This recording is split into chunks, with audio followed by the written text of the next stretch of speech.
Okay, so we're starting in line 476, and we can start with this word una, which is una with a long A. It's an adverb that means together or with somebody. In this instance, it means with him, referring to Pyrrhus, right? So una meaning with him or with Pyrrhus. Huge periphas, ingains periphas, and at the driver agitator of the horses. So equorum is genitive plural of the horses of Achilles. That's Achilles. So Achilles with an I is the genitive form of Achilles with an E. So with him, huge periphas and the driver of Achilles' horses.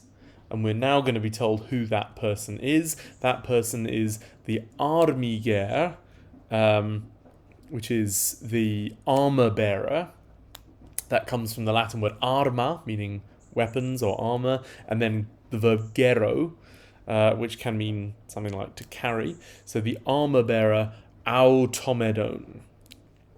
And then we get that word una again. So with him, the omnis, the whole, scuria, this is an adjective, Skyrian, as in from the island of Skyros, the whole Skyrian pubes, youth, right? So all the Skyrian young people. So all of these people together, sucedunt, they advance. And this is a verb that takes the dative, so they advance to the dwelling, tekto, literally to the roof, but I would say to the dwelling. And they hurl, jactant. This is not quite from yakio, it's from the verb yakto, yaktare, but the meaning is basically the same. So they hurl, and the object is flames, flammas, accusative plural, ad culmina, ad plus accusative, towards the roof. Grammatically, culmina is plural, but I would probably translate it as singular. So just to go back through that first three lines, those first three lines, with him, huge periphas, and the driver of Achilles' horses, the armor bearer Automedon. With him, the whole Skyrian youth advance to the dwelling and hurl flames towards the roof.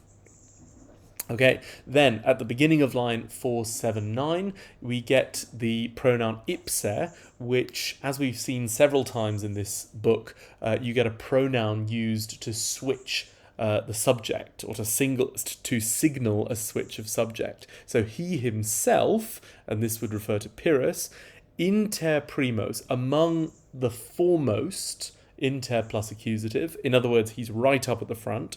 He himself among the foremost. And then we have an ablative absolute. And the ablative noun is bipenni, which is a battle axe.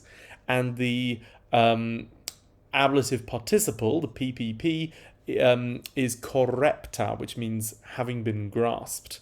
So with a battle axe having been grasped, he perumpit, he bursts through, and then the object of bursts through is the accusative phrase dura limina. So dura means tough, and limina means thresholds, or in this context, I might say doors. Okay, and he tears, he tears the airatos postis. Airatos means bronze, and postis means doorposts.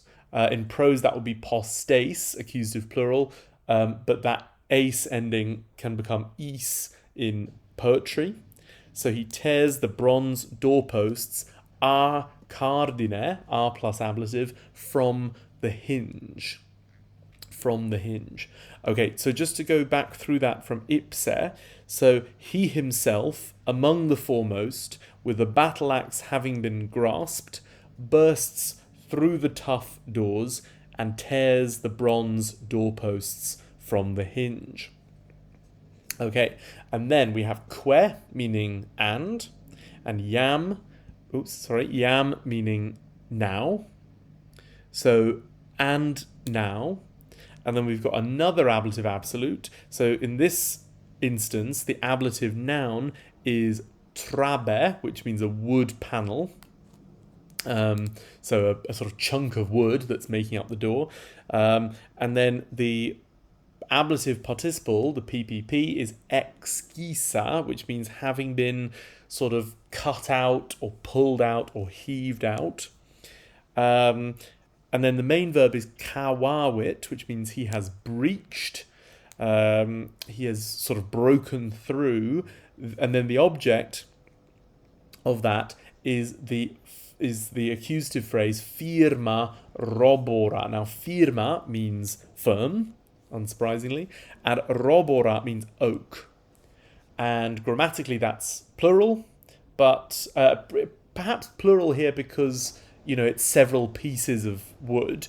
But I think in English it makes more sense to treat that as singular. So he has breached the firm oak, and then the next main verb is dedit. He has given, or in more natural English here we might say he has made and then the object is ingentem fenestram. Ingentem is huge, fenestram is a window. So he has made a huge window in the door, basically, with, and here we have an ablative phrase, lato ore, with a wide mouth. So he's made a big sort of hole in the door, basically.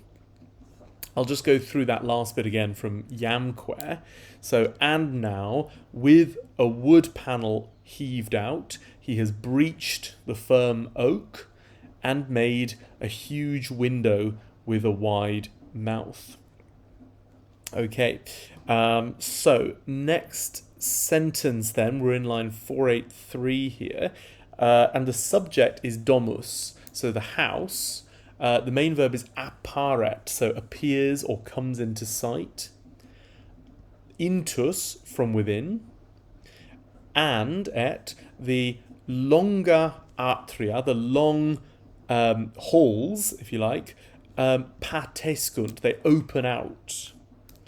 So, in other words, we're kind of seeing this from the Greeks' point of view, right? The Greeks are outside, they're trying to break in. Suddenly Pyrrhus has made this big hole in the door, and now suddenly the Greeks can see through this hole into the kind of recesses of the palace, right? They can see all the way in. They can see the inside of the house, they can see all these long halls and so on. And various other things as well.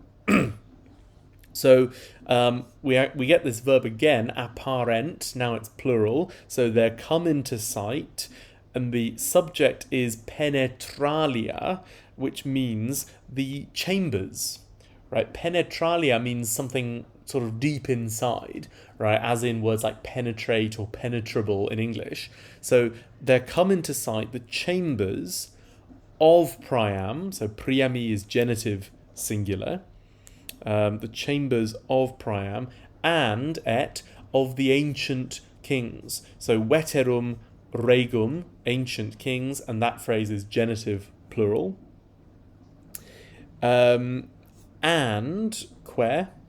they see, vident, and this is referring to the Greeks who are just outside the front door, they see, and the object is armatos, accusative plural, armed men. Stantis. Now, stantis means standing. You can tell that it's a present participle from the nt in the middle. And the ending, the is on the end, this in prose would be stantes. So it's an accusative plural. They see armed men standing